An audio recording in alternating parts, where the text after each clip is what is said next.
Hello, kamusta at welcome back sa aking channel. Naranasan mo na ba yung feeling na parang sinusubok ka ng buhay ng sobrang lakas, at parang hindi mo na kaya? Yung tipong biglang nagbago ang lahat, yung tao na pinagkatiwalaan mo, yung taong kashare mo ng puso mo, biglang nawala. At dun ka na lang, nakaupo sa kwarto, tinitingnan ang mga dingding, iniisip mo, ano na ngayon? Paano ako makaka-move on sa ganito? Kung naranasan mo na ang breakup, alam mo eksakto ang sinasabi ko. At hayaan mo, walang magic wand para dito, walang instant na cure. Pero may isang bagay na dapat mong malaman. Yung nararamdaman mo, yung lungkot, galit, kalituhan, normal yan. At pansamantala lang, alam mo yung heartbreak parang may kakaibang paraan ng pagpapabigat sa oras. Parang mas matagal ang mga araw, mas malamig ang gabi. At bawat maliit na bagay parang paalala na basag ang puso mo. Pero eto ang sikreto, yung paraan kung paano mo hinarap yung basag, kung paano ka tumugon sa sakit na yan, pwede talagang mag-define ng susunod na chapter ng buhay mo. Hindi ito tungkol sa pagtago sa nararamdaman o pagkunwari na okay ka na o pagmamadali para makatawid. Ito ay tungkol sa malinaw na pagtingin sa bagyo, pag-intindi sa sarili, at paglakad sa gitna nito nang hindi nalulunod. Kaya ngayon pag-usapan natin kung paano mag-heal ng broken heart, hindi yung tipong mag-yoga ka lang at manood ng rom-coms lang, kundi yung mas malalim, sustainable na paraan. Mga prinsipyo na matagal nang nakatulong sa tao para harapin ang pinakamalalakas na hamon ng buhay ng may tapang at malinaw na pag-iisip. Mga prinsipyo na hindi nangangako na mawawala agad ang sakit, pero pwede kang turuan kung paano ito harapin. Paano lumakas habang nangyayari ito. Una sa lahat, simulan natin sa pagtanggap sa bagyo. Simple lang ito, pero maraming tao ang natutulog sa idea na huwag ko dapat maramdaman ito, dapat kaya ko. Ang totoo, parang weather pattern ang emosyon. Minsan, maaraw, minsan umuulan. Minsan may bigla ang thunderstorm. Pero lagi itong dumadaan.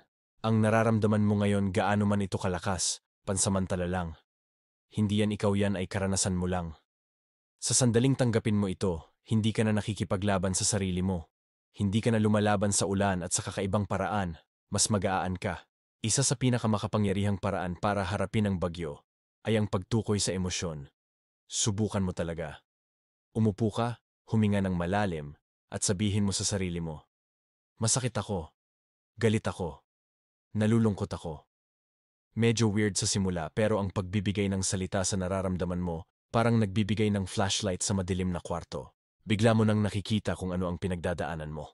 Baka mapansin mo pa yung pattern, parang galit ang nakatago sa lungkot o anxiety ang nakatago sa guilt. Ang pagtukoy sa emosyon, hindi nito pinapawala ang sakit, pero nagbibigay sa iyo ng espasyo para tumugon ng may kamalayan sa halip na puro reaksyon lang. At ang tumugon ng may kamalayan, diyan nagsisimula ang tunay na healing. Pagkatapos mong harapin ang bagyo, panahon na para alagaan ang katawan na daladala ka sa gitna nito, ikaw. Nakakapagod ang sakit ng puso at madaling makalimutan ang basics. Kumain ng tama, matulog ng maayos, at gumalaw. Simple lang, di ba? Pero kapag nasasaktan ang puso mo, parang napakalaki ng effort nito. Ang katawan at isip ay konektado sa paraan na hindi natin laging naiintindihan. Kapag hindi kumakain, hindi nag-ehersisyo, o kulang sa tulog, mas lumalala ang emosyonal na stress. Kaya alagaan ang sarili. Maglakad kahit 10 minuto lang. Uminom ng tubig, matulog. Parang ordinaryong bagay, pero sa gitna ng bagyo, mga munting panalo ito na nagpapaalala na may kontrol ka pa rin sa kahit maliit na paraan. At habang self-care ay tungkol sa katawan, huwag kalimutan ang isip. Journaling, meditation, o simpleng pag-upo at pakikinig sa sariling isip pwede makatulong para ayusin ang gulo sa dibdib mo. Mag-reflect sa relasyon, hindi para sisihin ang sarili o ang ibang tao, kundi para maintindihan. Ano ang natutunan mo tungkol sa pangangailangan mo, boundaries mo, at paraan ng pagmamahal mo? Ang reflection ay nagiging paraan para gawing insight ang sakit. Parang naghuhukay ka ng ginto sa rubble. Bawat luha, bawat walang tulog na gabi, pwede magturo sa'yo kung sino ka at kung sino ang gusto mong maging. Isa pang bagay, huwag maliitin ang kapangyarihan ng goals. Pagkatapos ng breakup, parang nawawala ang direksyon sa buhay. Gigising ka, parang walang patutunguhan. Magsimula sa maliit. Siguro tapusin yung librong matagal mo nang gustong basahin. O simulan yung hobby na gusto mo pero hindi mo nagawa dati. Pwede ring fitness goals, career steps, o simpleng ayusin ang kwarto mo. Bawat maliit na hakbang ay nagsasabi, umaandar pa rin ako, kahit mabigat ang puso ko. At ang pag-usad? Yun ang core ng healing. Kasabay nito, okay lang. Actually, kailangan na umasa sa iba. Friends, pamilya, mentors, pwede silang magbigay ng comfort, perspective, at paalala na hindi ka nag-iisa. Minsan, ang simpleng, masama ang pakiramdam ko ngayon, at may nakikinig, pwede nang magpagaan ng loob. Social creatures ang tao. Ang isolation, kahit mukhang safe, nagpapalala lang ng sakit. Ang pagiging vulnerable, hindi kahinaan. Ito ay tulay para sa koneksyon. At koneksyon, kahit tahimik, ay makapangyarihang pampagaling. Habang nangyayari lahat ito, mahalaga rin na maging aware sa mga traps na nagpapabagal sa healing. Late night scrolling, pagtakip ng sakit sa alcohol o junk food, obsessive texting, pansamantala lang ang ginhawa, pero nakakabit sa sakit. Ang pagpipigil sa sarili, kahit unfair ang mundo, ay anyo ng self-respect. Sinasabi mo sa sarili mo, wala akong kontrol sa nangyari, pero may kontrol ako sa susunod kong hakbang. Bawat maliit na disiplina ay parang bato sa pundasyon ng mas malakas, mas resilient na sarili. At ito ang shift sa perspective na pwede sa simula ay contra-intuitive. Isipin ang breakup hindi lang bilang pagkawala, kundi bilang guro. Ano ang tinuro sa'yo ng relasyon na ito tungkol sa pagmamahal, pasensya o komunikasyon? Anong pattern ang lumabas na gusto mong baguhin? Anong bahagi ng sarili mo ang natutuklasan ngayon? Kapag tiningnan mo ang breakup bilang oportunidad para lumago, nagbabago ang sakit. Hindi nawawala ang heartbreak, pero nagiging tool ito para maging mas matalino, mas self-aware, at mas handa sa tamang pagmamahal sa hinaharap. Sa huli, habang tinatahak mo ang lahat ng ito, huminga. Huminto bago mag-react sa lungkot, bago mag-send ng text na baka pagsisihan mo, bago ma-absorb ng social media. Huminto. Obserbahan. Hayaan ang bagyo dumaan at mag-focus sa kung ano ang kaya mong kontrolin. Ang actions mo, ang thoughts mo, ang choices mo. Malakas ang pause na iyon. At sa pagtanggap ng kontrol sa gitna ng gulo, nagiging empowered ka sa sarili mo. Kaya kung naroroon ka ngayon, iniisip kung paano ka mararamdaman ng mas magaan, tandaan mo. Ang healing hindi nangangahulugang nakakalimot ka. Hindi rin ibig sabihin na walang nangyari. Ang healing ay tungkol sa pagtanggap sa bagyo, pag-aalaga sa sarili, pag-reflect, muling pagkonekta sa sarili, at dahan-dahang pagkatuto na muling tumayo. At maniwala ka, kapag nagawa mo ito, yung taong lalabas sa kabilang side, hindi lang healed, mas malakas, mas matalino, at mas buhay kaysa dati. Ngayon na na-set up na natin yung foundation sa pagtanggap sa emosyon, self-care, at reclaiming control, ang susunod na layer ay kung paano patuloy na buuin ang resilience. Mas palalimin ang reflection, at i-redirect ang buhay patungo sa purpose at joy kahit medyo may kirot pa ang puso. At ito ang shift sa perspective na pwede sa simula ay contra-intuitive. Isipin ang breakup hindi lang bilang pagkawala, kundi bilang guro. Ano ang tinuro sa iyo ng relasyon na ito tungkol sa pagmamahal, pasensya o komunikasyon? Anong pattern ang lumabas na gusto mong baguhin? Anong bahagi ng sarili mo ang natutuklasan ngayon? Kapag tiningnan mo ang breakup bilang oportunidad para lumago, nagbabago ang sakit. Hindi nawawala ang heartbreak, pero nagiging tool ito para maging mas matalino, mas self-aware, at mas handa sa tamang pagmamahal sa hinaharap. Sa huli, habang tinatahak mo ang lahat ng ito, huminga. Huminto bago mag-react sa lungkot, bago mag-send ng text na baka pagsisihan mo, bago ma-absorb ng social media. Huminto. Obserbahan. Hayaan ang bagyo dumaan at mag-focus sa kung ano ang kaya mong kontrolin. Ang actions mo, ang thoughts mo, ang choices mo. Malakas ang pause na iyon at sa pagtanggap ng kontrol sa gitna ng gulo, nagiging empowered ka sa sarili mo. Kaya kung naroroon ka ngayon, iniisip kung paano ka mararamdaman ng mas magaan, tandaan mo. Ang healing hindi nangangahulugang nakakalimot ka. Hindi rin ibig sabihin na walang nangyari. Ang healing ay tungkol sa pagtanggap sa bagyo, pag-aalaga sa sarili, pag-reflect, muling pagkonekta sa sarili, at dahan-dahang pagkatuto na muling tumayo. At maniwala ka, kapag nagawa mo ito, yung taong lalabas sa kabilang side, hindi lang healed, mas malakas, mas matalino, at mas buhay kaysa dati. Ngayon na na-set up na natin yung foundation sa pagtanggap sa emosyon, self-care, at reclaiming control, ang susunod na layer ay kung paano patuloy na buuin ang resilience. Mas palalimin ang reflection, at i-redirect ang buhay patungo sa purpose at joy kahit medyo may kirot pa ang puso. Ngayon na nasimulan mo na ang proseso ng pagtanggap at self-care, pag-usapan natin yung susunod na hakbang, yung mas malalim na reflection at pag-reconnect sa sarili. Kasi alam mo, madalas pagkatapos ng breakup, parang nawawala ka sa sarili mo. Parang identity mo dati ay partly kasama siya mga habits, routines, kahit mga inside jokes, lahat ng yon biglang nawawala. At dito kadalasan, nadarama ang emptiness, yung tipong parang wala ka ng purpose sa araw-araw. Pero hindi ito forever. Pwede mo pa ring buuin ang sarili mo at matuklasan muli kung sino ka. Isa sa pinaka-epektibong paraan para gawin ito ay journaling. Oo, parang simpleng notebook lang, pero sobra ang epekto.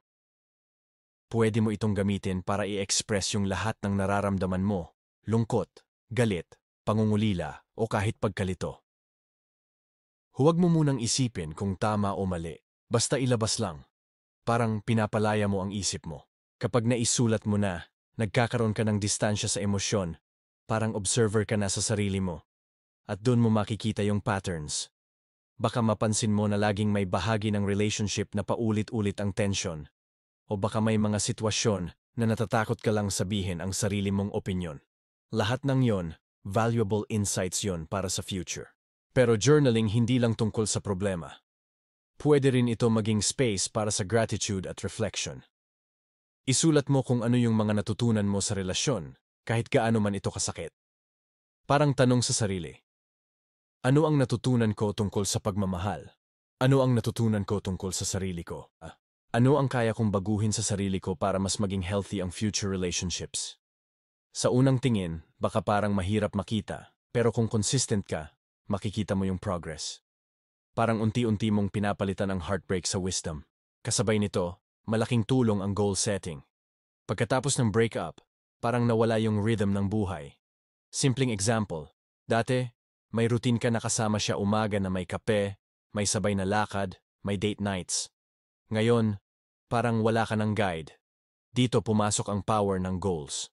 Hindi kailangan big time agad. Small manageable steps lang. Pwedeng magsimula sa simpleng bagay. Tapusin yung libro na matagal mo nang gustong basahin, maglakad tuwing umaga, mag-sign up sa class na interesting sa'yo. Pwede ring career goals, i-update yung resume, mag-apply sa bagong role, o matutunan yung skill na matagal mong nais. Bawat maliit na goal ay nagbabalik ng sense of control. Parang sinasabi mo sa sarili mo, oo, nasaktan ako, pero kaya kong umusad sa kabila nito. At ito ang essence ng Stoic mindset.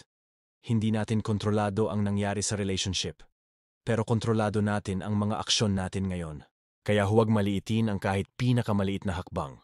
Lahat ng yon ay mahalaga sa healing process. Habang ginagawa mo ito, napakahalaga rin ng pag-reconnect sa sarili. Maraming tao ang nakalimot kung sino sila kapag nasa relasyon. Lahat ng oras, energy, at focus napupunta sa partner. Kaya ngayon, panahon na para tanungin ang sarili. Ano ang hilig ko? Ano ang gusto kong gawin? Ano ang nagpapasaya sa akin? Pwede itong hobbies, sports, art, music, o kahit simpleng lakad sa park. Ang mahalaga, ginagawa mo ito para sa sarili mo, hindi para ipakita sa iba o para maipantay sa dating relationship. Parang sinasabi mo sa puso mo, mahalaga ako at karapat-dapat akong maramdaman at maranasan ng saya kahit nag-iisa. Isa pang bahagi ng healing ay ang social connection. Oo, mahalaga ang solitude para mag-reflect, pero hindi rin pwede puro isolation.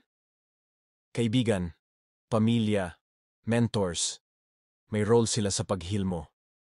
Minsan, kailangan mo lang may kausap na hindi naghuhusga, nakikinig lang at nag-revalidate sa nararamdaman mo.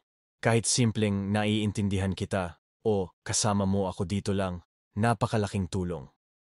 At sa Stoic philosophy, may kasabihan na ang tao ay social being. Hindi tayo ginawa para mag-isa sa buong buhay. Ang pagkakaroon ng support system ay hindi kahinaan. It's part of being human.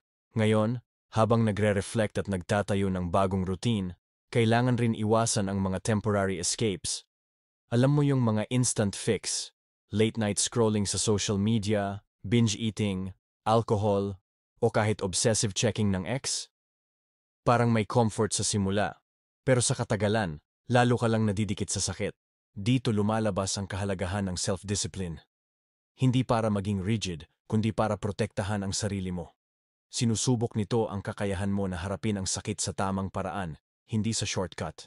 Sa bawat tamang desisyon mo, lumalakas ang loob mo at mas nagiging resilient ka. Isa rin sa magandang gawin ay ang reframing ng breakup. Sa simula, natural lang na isipin na ang laki ng nawala sa akin o hindi ko na makakamit ang kaligayahan.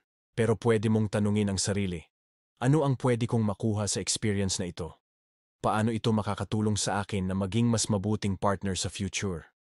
Ano ang natutunan ko sa sarili ko na hindi ko malalaman kung hindi natapos ang relasyon? Ang pagbabago ng perspective ay napakalakas. Hindi nito binabawasan ang sakit, pero binibigyan ka ng lens para makita ang growth sa gitna ng challenge. Habang ginagawa mo lahat ng ito, journaling, goals, hobbies, connection, discipline, unawain mo rin na healing is non-linear. May araw na masaya ka, may araw na parang bumabalik sa simula. At okay lang iyon. Walang timeline sa puso at normal lang mag-fluctuate.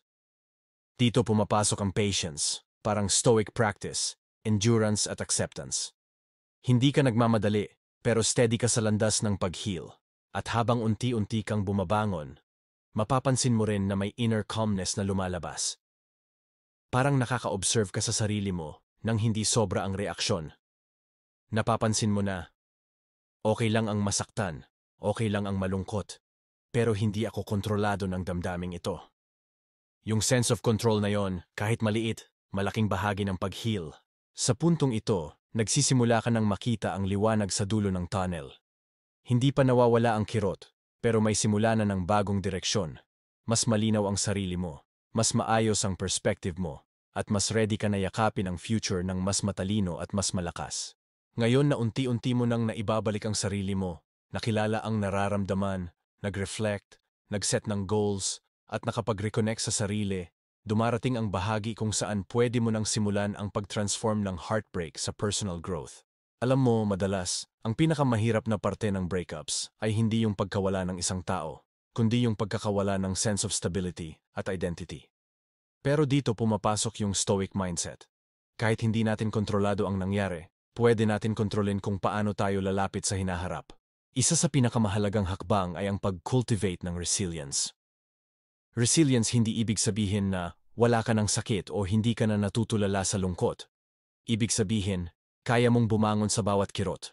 Kaya mong harapin yung emosyon nang hindi nawawala ang sarili mo. Simpleng example. May araw na bigla kang maaalala sa ex mo at ramdam mo ulit yung sakit. Sa halip na mag-panic o mag-react impulsively, huminga ka lang. Pansinin ang nararamdaman mo. At sabihin sa sarili, okay lang, pansamantala lang ito. Kaya ko itong lampasan.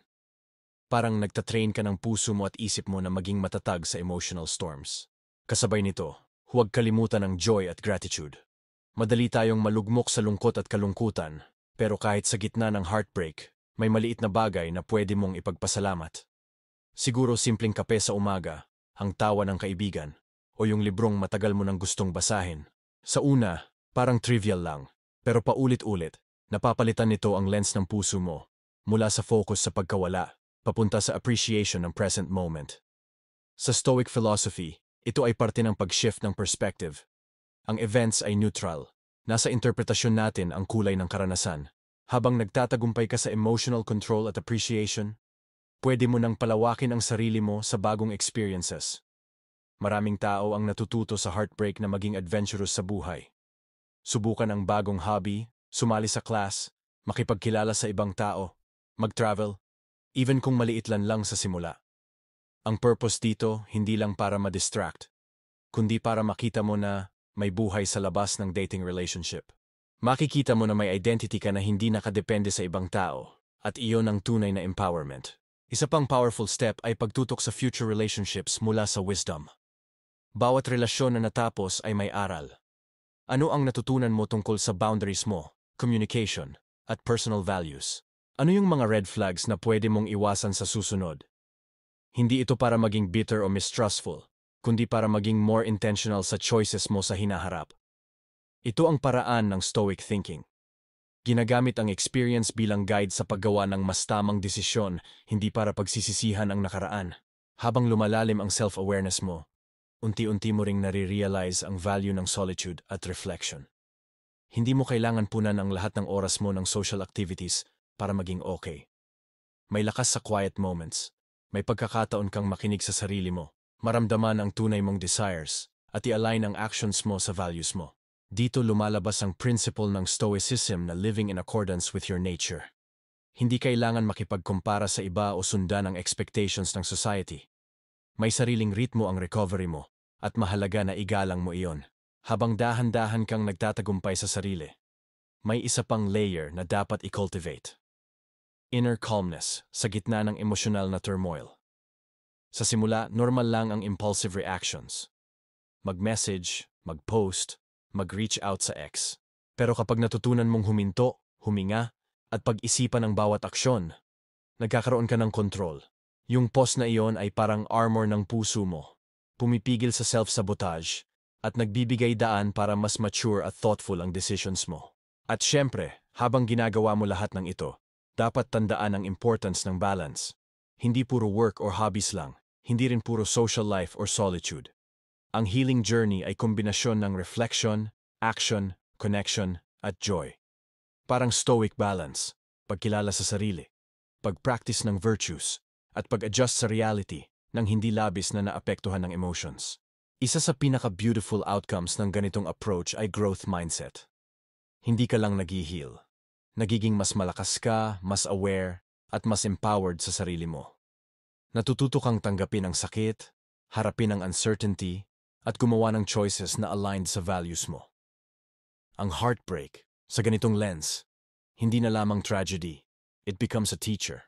Kaya kung naririnig mo ang tinig sa loob ng puso mo na nagsasabi, hindi ko kaya ito, o hindi na ako magiging okay, isipin mo ito. Bawat hakbang na ginagawa mo, pag-reflect, pag-practice ng self-care, pag-set ng goals, pag-reconnect sa sarili, ay patunay na kaya mo. Patunay na kahit nasaktan ka, may power ka pa rin sa buhay mo. Ang healing ay hindi linear, pero bawat araw na bumabangon ka ay panalo na. At sa huli, tandaan mo ito, hindi ka nag-iisa. Maraming tao ang nakaranas ng parehong sakit at lumabas na mas malakas at mas matalino. Ang challenge na ito ay oportunidad para sa self-mastery at self-empowerment. Kapag natutunan mong ikontrol ang sarili mo sa gitna ng heartbreak, nagiging handa ka sa mas meaningful na relationships, mas malalim na joy, at mas fulfilling na buhay. Kaya simulan mo nang yakapin ang proseso. Payagan ang sarili mo na maramdaman, mag-reflect, mag-practice ng patience, at gumawa ng actions na aligned sa values mo. Ang bawat setback ay setup para sa comeback. Ang sakit na nararamdaman mo ngayon ay pansamantala, pero ang lakas at wisdom na nabubuo mo ay pangmatagalan. At tandaan, hindi mo kailangan maging perfect sa proseso. Hindi mo kailangan mabilis mag-move on.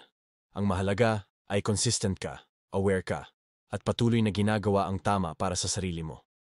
Bawat maliit na hakbang ay patunay ng resilience mo. Bawat choice mo na naka-align sa values mo ay patunay ng empowerment mo. Kaya sa pagtatapos, gusto kong sabihin sa'yo, malalampasan mo ito. Hindi sa isang iglap, hindi sa isang araw, pero unti-unti, habang tinatanggap mo ang sarili mo, binibigyan mo ng chance ang puso mo na maging mas malakas at mas matalino. Ang best days mo, hindi pa dumarating. At kapag dumating, handa ka na sa kanila. Kaya push forward, lumaban sa emotions mo, at ipagmalaki ang sarili mo sa bawat maliit na tagumpay.